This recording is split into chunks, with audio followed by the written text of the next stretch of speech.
Dean Rusk disagrees with you, and he was the Secretary of State at the time, but that's fine. The communist nations have exploited the turmoil of a time of transition in an effort to extend communist control into other areas of the world.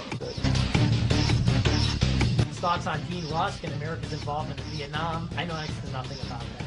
Exactly.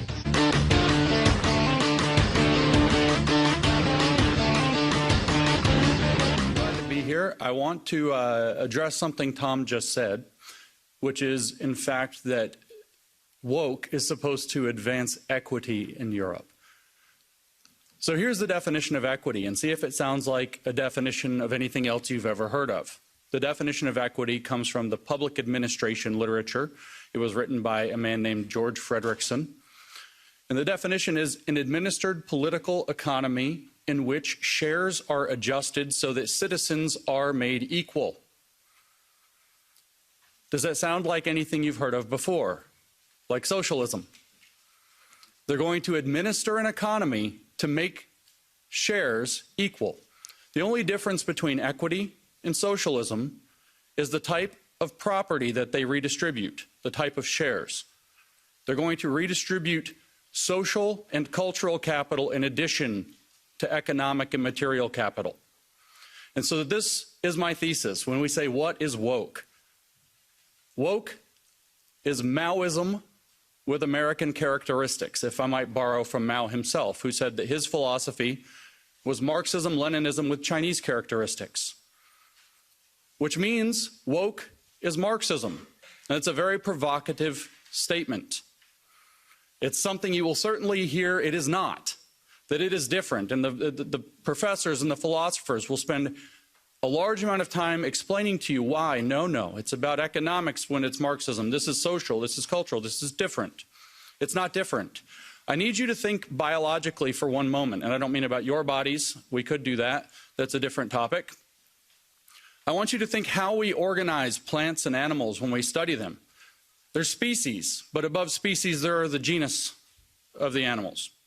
So you think like the cats, all the cats, but you have tigers, you have lions, you have house cats, you have whatever, leopards, many different kinds of cats. If we think of Marxism as a genus of ideological thought, then classical economic Marxism is a species, radical feminism is a species in this same genus, critical race theory is a species in this genus, queer theory is a species in this genus, post-colonial theory that's plaguing Europe is a species in this genus, and they have something that binds them together called intersectionality that makes them treated as if they are all one thing. But the logic is Marxist, and I want to convince you of that, because Marx had a very simple proposition, but we get lost. We think that Marx was talking about economics because he often talked about economics. He wrote a book called Capital. It's a very famous book. And we think, well, this is about economic theory. But this isn't true. It's only true on the surface. If we go below the surface, what Marx was talking about was something different. We know what Marx's hypothesis was that we must seize the means of production if we're going to bring socialism to the nations, to the world. We have to seize the means of production. So we have to ask, what does he mean? And if we think that it's about capital, then we miss what he means. If you think it's about the means of production in the factory with a hammer and the means of production in the field with a sickle, then you miss what it means. Because Marx explained what makes human beings special in his earlier writings. And what makes human beings special is that man is a being that is incomplete and knows that he is incomplete. He is a man whose true nature has been forgotten to him, which is social being. He is a socialist at heart who doesn't realize it. And the reason he doesn't realize it is because of the economic conditions operating as the means of construction or production, not just of the economy, but of him, but of man, of society, and particularly of history. Marx said that he had the first scientific study of history. How is history produced? By man, doing man's activity, and man's key activity was economic activity, as he saw it. And so economic production doesn't just produce the goods and services of the economy, it produces society itself. And society in turn produces man. He called this the inversion of praxis. And so when he says we must seize the means of production, and he's talking about factories and fields, he's actually talking about how we construct who we are as human beings so that we might complete ourselves, so that we might complete history. And at the end of history, mankind will remember that he is a social being, and we will have a socialist society, a perfect communism that transcends private property, is how he put it. He said, in fact, that communism is the transcendence of private property as human self-estrangement. That's a quote from the Economic Philosophic Manuscripts of 1844. So Marx was interested in controlling, or understanding and controlling, how man produces himself. And he writes about this exclusively in the 1840s, very deeply. How do we do this? And he looks at the economic conditions and he says, this is where it is. And that's why we get economic Marxism, and that's why we think Marx was an economist. But Marx was never an economist. He was a theologian. He wanted to produce a religion for mankind that would supersede all of the religions of mankind and bring him back to his true social nature. And this is the true fact of Marx. And what the goal was, like I said, is to complete man. So what he said is, well, how are we building man currently? All of his economic analysis is about how are we building man at present through what he called material determinism. And he said, well, what we have is a special form of private property in our society. Our society is organized around private property. And so all of our thoughts organize around private property. In other words, there's a special kind of property that the bourgeois elite class has access to, and then they organize society to exclude everybody else from access to that property through exploitation, through alienation, through estrangement, through oppression. And so what Karl Marx was proposing is that economics becomes a vehicle to separate society into a bourgeois class that has access to a special form of property. The people who have access wish to retain that, so they oppress people and keep other people out of that special form of property. They erect a system of classism to do that. It's enforced by an ideology called capitalism that believes that this is the right way to engage in the world. And what we have to do is awaken the underclass, the proletariat, to the real conditions and the fact that they are historical agents of change, and bring them to do a revolution and transform society so that we would have equity or socialism, whichever word you want. They have the same definition. Now let's say that we step out, we step back from this species, this economic species, Homo economicus, and we step back to the genus, and we look at this idea, a special form of property that segregates society into people who have, the bourgeois, and the people who do not have, who are in class conflict with an ideology that keeps this in place. And the underclass must awaken with consciousness to fight back and to seize the means of production of that form of deterministic property. And now we say, change out class, put in race. And watch, we get critical race theory falls out of the hat, just like that. Very simple. In 1993, Cheryl Harris wrote a long article for the Harvard Law Review called Whiteness as Property. She explained that whiteness, or white privilege, constitutes a kind of cultural private property. She says it must be abolished in order to have racial justice. Just like Karl Marx said that in the Communist Manifesto, he wrote, communism can be summarized in a single sentence, the abolition of private property.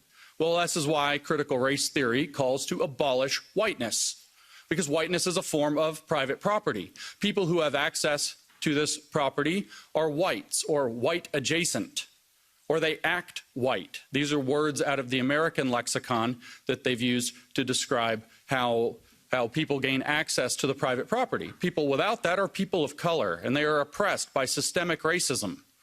Systemic racism is enforced by an ideology of white supremacy instead of capitalism. If you think of whiteness as a form of cultural capital, white supremacy, as they define it, is identical to capitalism. It's the belief, it's not believing that white people are superior. It's believing that white people have access to the control of society and should maintain that, even if you don't actually believe that.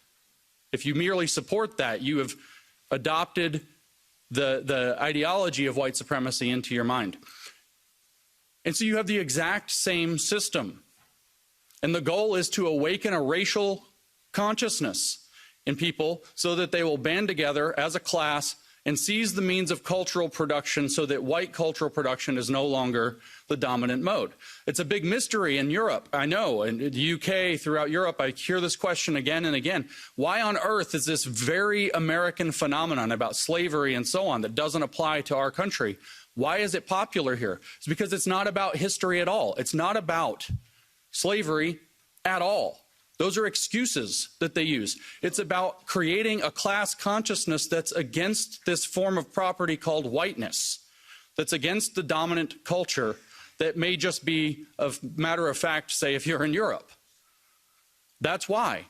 Because it becomes a site by which people can come together and they can channel resentment and try to claim power. I wrote a book called Race Marxism, and I defined critical race theory as it really is in that book on the first page.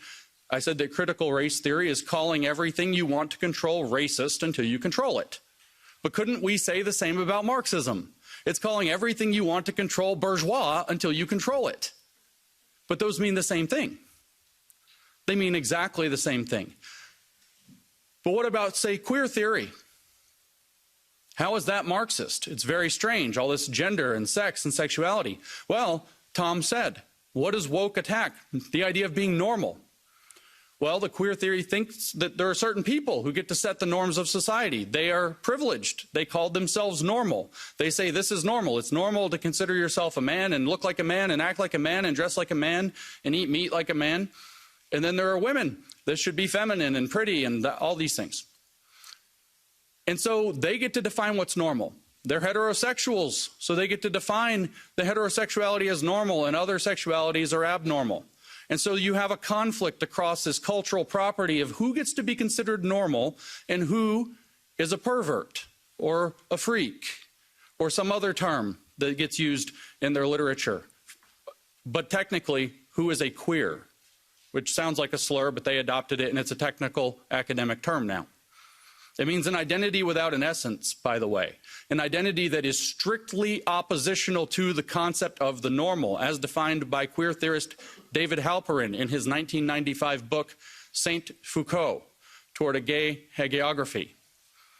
I didn't make that up. I'm not extrapolating. So you see, queer theory is just another species of the genus of Marxism. What about post-colonial theory, which is plaguing Europe, thanks to Frantz Fanon and his biggest European fan, Jean-Paul Sartre? What about this? Well, it's the same. You have the West as the oppressor. They have access to the material and cultural wealth of the world because they've decided their culture is the default and have gone and colonized the world to bring culture to the world, as they say. And so the oppressed, the natives around the world, the people have to band together, and their activity is going to be called decolonization. They have to remove every aspect of Western culture. So when they come to Belgium or they come to France or they come to the United States and they say we're going to decolonize the curriculum, or they go to the UK and say we're going to decolonize Shakespeare, this is what they mean. We're going to remove the cultural significance of your cultural artifacts because those cultural artifacts themselves are oppressive to us. This is the same system. It's another species in the exact same genus, and that genus is Marxism, which is a way of thinking about the world. And the goal is always to seize the means of control of the production of man and history and society. Marx merely believed it was through economic means. Now it's through socio-cultural means. The evolution into this sometimes called Western Marxism began in the 1920s. We had a Russian Revolution in 1917, and this did not happen in Europe. And the Marxists in Europe were confused. And so Antonio Gramsci sat down and wrote out some things. And George Lukács sat down and wrote History and Class Consciousness after the failure of the revolution in Hungary. And they wrote what became cultural Marxism. The idea that we have to enter the cultural institutions in order to change them from within, because Western culture has something about it that's repelling socialism. So we have to go inside and change the culture to make it socialist. Now, you aren't allowed to talk about cultural Marxism now. They've categorized this as a conspiracy theory. They say that it is anti-Semitic. This is not true. Antonio Gramsci wrote books. George Lukács wrote books. You can read those books. They have a philosophy. If they don't like the name cultural Marxism, we can use the name that other people at the time used, Western Marxism. So much like, I don't know, a virus adapting to the conditions, it changed to try to infect a new host. It worked in feudal societies. Marxism took over in Russia. It took over later in China. It took over in all of these kind of agriculturally driven feudal societies, but it wouldn't work in actual capitalist nations because Marx was wrong. Then several Germans from the Frankfurt School started to study this phenomenon in more depth, and they evolved the idea further. They evolved the idea into what's called critical Marxism. They developed what's called the critical theory. And Max Horkheimer, who designed the critical theory, explained the critical theory. And what did he say? He said, well, what we came to realize was that Marx was wrong about one thing. Capitalism does not immiserate the worker. It allows him to build a better life. So I developed the critical theory because it is not possible to articulate the vision of a good society on the terms of the existing society.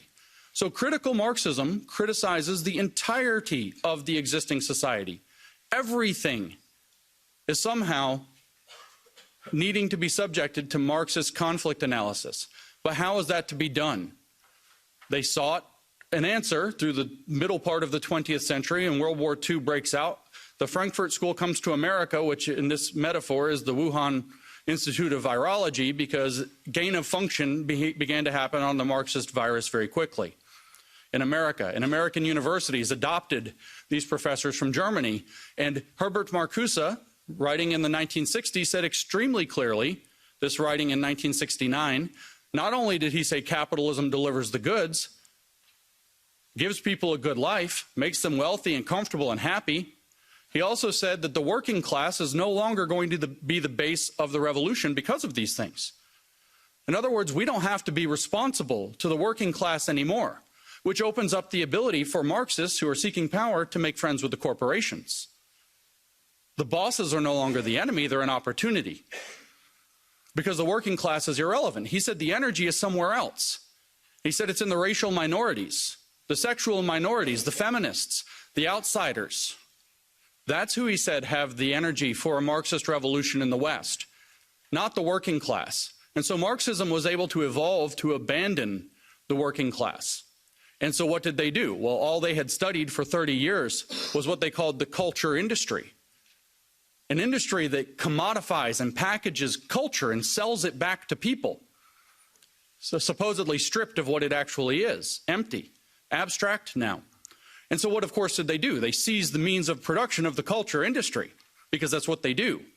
And so they started to transform the culture industry to sell racial, sexual, gender, sexuality-based agitprop as though that were genuine culture. And so we get concepts like cultural appropriation. We get concepts like cultural relevance, cultural this, cultural that, cultural everything. And it's all provided in pastiche. It's all provided as a mockery of what's really going on. And this evolved in America's highly racialized context. And we ended up with woke, a form of identity-based Marxism, a constellation of Marxist species that all work with the same operating premise but locate themselves in different, and I'll use the German term here for this, folk. LGBTQ is a folk. And they get folkish identity there and become activists. The black community is a folk. How do I know? That's what W.E.B. Du Bois said it would be when he laid down the foundations that became critical race theory later. They think of themselves as nations. Don't they all have flags? Don't they put them on your buildings like colonizers? Don't they hang them in your streets? They think of themselves as occupying nations, but they see themselves as bound together, just like the various colonized nations around the world, in seeking liberation from Western civilization. And so we end up with Western Marxism taking many forms, but with one overarching approach. And the approach that they use, I started off by saying, is Maoist, not merely Marxist. Now you know the theory is Marx. It's just evolved into different species to attack the West at its weakest points through our tolerance, through our acceptance, through our openness, through our generosity, through our best traits, actually. the things that we should be proud of being, the things that we are proud of being. But Mao Zedong knew how to use identity politics. I don't know how you study in Europe, but in America we have very red-washed education, as we might say. The communists have stripped out all education about communism entirely. You don't learn about it in America at all. So we don't learn anything about Mao. And maybe you don't know this, but I tell this to American audiences and they're shocked. Mao used identity politics. He created 10 identities in China. 5, he labeled red for communist. 5, he labeled black for fascist. And he categorized people into these identity categories. What they are doesn't really matter. Of course, they were communists. They were things like landlord and rich farmer and things like this. Right-winger is a bad category in and of itself, by the way. Conservative, all of them, bad. Bad influences, that's another one. You could be a bad influence for just thinking the wrong thing or saying the wrong thing at any time, or because the government decides it doesn't like you. These are the bad categories. And if you have a bad category, very importantly, your children have a bad category by default. So they create a social pressure for your children to identify as revolutionaries, at which point they get a red identity, a communist identity, a good identity. And they get rewarded for it. And the youth led the revolution in China because Mao did this, identity politics through the children in the schools. This should feel very uncomfortable to you. Because here we have, at least in the United States, we tell our children being white is bad. Being white is oppressive. You automatically hurt people of other races by your very existence. But by the way, if you become queer, we'll celebrate you. And you can create a radical army of people who identify as gender minorities and sexual minorities at 7 years old. You can lead them into paths of puberty blockers and transition, medical transition, which of course Big Pharma profits off of. At 7 years old, behind their parents' back. There's a reason for this. It's the same program that Mao Zedong used to radicalize the youth in China. The only thing different is the identity categories have shifted. It's Maoist cultural revolution with American characteristics, and it's being exported to Europe. And just like how critical race theory has come to Europe, even though it doesn't make sense, it will come to Europe, whether it makes sense or not, and you will have a cultural revolution here too. You guys even had a kind of offshoot one in 2020. George Floyd dies in Minnesota, which has nothing to do with you. And you guys have statues coming down in Europe. Total nonsense. It doesn't matter, though. The point is to destroy Western civilization from within using Maoist techniques. One last point about Mao to kind of drive that point home. Mao said in 1942 that his formula to transform China was called unity, criticism, unity. First, you try to create the desire for unity. Then you criticize people for not living up to that. Then you bring them into unity under a new standard. Does that feel like what you're being put through? But the words are different. We use words like inclusion and belonging. We'll have a place where everybody feels like they belong. We just want to have an inclusive space. But unfortunately, you have racist ideas, and you have to criticize we have to criticize you for those. You need to criticize yourself for those. You need to go study shuixi in Mandarin, exactly like Mao said. And then we can bring you into unity under a new standard, which Mao called socialist discipline, which we in the West would not buy. We call it in the West inclusion. And so we have this new program, and within inclusion we have, or above inclusion actually, we have sustainability. We have a sustainable and inclusive future. I see the Agenda 2030 here with an X over it. The sustainable and inclusive future is the new socialist standard, that we will have freedom under socialist discipline. And Mao said the way that that will work is through what he called democratic centralism. We call that stakeholder capitalism. And my shot at the World Economic Forum is taken because it's one of the things coordinating this. My shot at the United Nations is taken because it's one of the things that's coordinating this. So woke is Marxism. It's advancing through Maoist cultural revolution. It's using Americanized identity categories. And while some of those will not work in Europe, I guarantee you the colonial aspect will. They will find your weakness. They will adapt the theory to fit because it's like a virus that will evolve to its host. And Europe is at great risk. Now, the last thing I'll mention is this risk is twofold. When you endure Marxist provocation, Marxist strategy is always of the same type. It's called middle-level violence. They don't come at you with full-blown Bolshevik assault very often. It's middle-level violence. They provoke, which means if you give in and you do like Jean-Paul Sartre said in his foreword to The Wretched of the Earth by Frantz Fanon, the post-colonial book, he said, the violence is coming, so Europe's best bet is to give it away so that they don't kill you. They'll murder you and take it, or maybe you can give it away, give your culture away, give your countries away, and they'll let you live. They're coming for you. And this is what Europe needs to learn. That's what he says in the foreword of Wretched of the Earth. You can read it for yourself, probably in the original French that I can't read. And I think that's the path Europe has followed. So you can give away. That's one side, because they provoke at the middle. Or you can react and overreact, which sadly Europe has had a rough history in the last century with overreactions. And if you overreact, what will they do? They will weaponize your overreaction for a century, forever, and gain moral authority so that you end up having to give it away later anyway. So you have to stand firm in your principles, but you have to do so cleverly. You have to do so understanding that you're being provoked, which means you don't react as the provocateur wants you to react. You have to outsmart them, which is not possible unless you know the diagnosis of your problem. It's a Polish proverb, never attempt to cure what you don't understand. Woke is Marxism, evolved to attack the West. If you don't understand that, you will not act correctly. You will not cure it, and it will conquer your countries. It will conquer all of Europe, and we will have a very, very long, sustainable, and inclusive future with absolutely no freedom. Because the goal is to make us into what they call global citizens. Have you heard this term? This term is nonsense. There's no global sovereign, so there is no global citizenship. There's no relationship because there's no ruler, and we don't want a ruler of the globe. It's a nonsense term. But they tell you, if you actually read their literature, what is a global citizen? It's somebody, I kid you not, I make no joke. They say this themselves. It's somebody who supports the 17 Sustainable Development Goals of the United Nations Agenda 2030.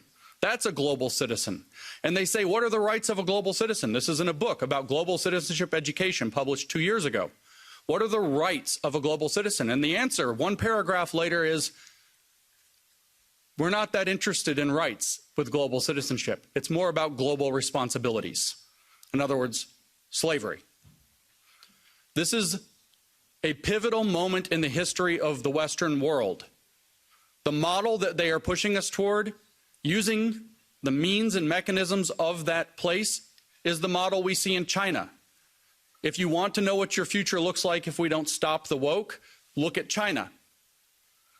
Look at the social credit system. Look at the oppression. Look at people disappearing for having the wrong opinions. One of their greatest billionaires, Jack Ma, said the wrong thing about the government and disappeared. A billionaire. If you want to know what the future of Europe and America and the Five Eyes or whatever the countries, it's China. That's the model. So we have to fight back against woke, but to fight back against woke, we have to understand it, and I will close by restating my thesis. Woke as Marxism evolved to take on the West, and it's been very successful so far because we haven't known our enemy, we cannot name our enemy, and I've come here to name our enemy. So thank you for your time and attention and letting me do that. I thank you all for your efforts.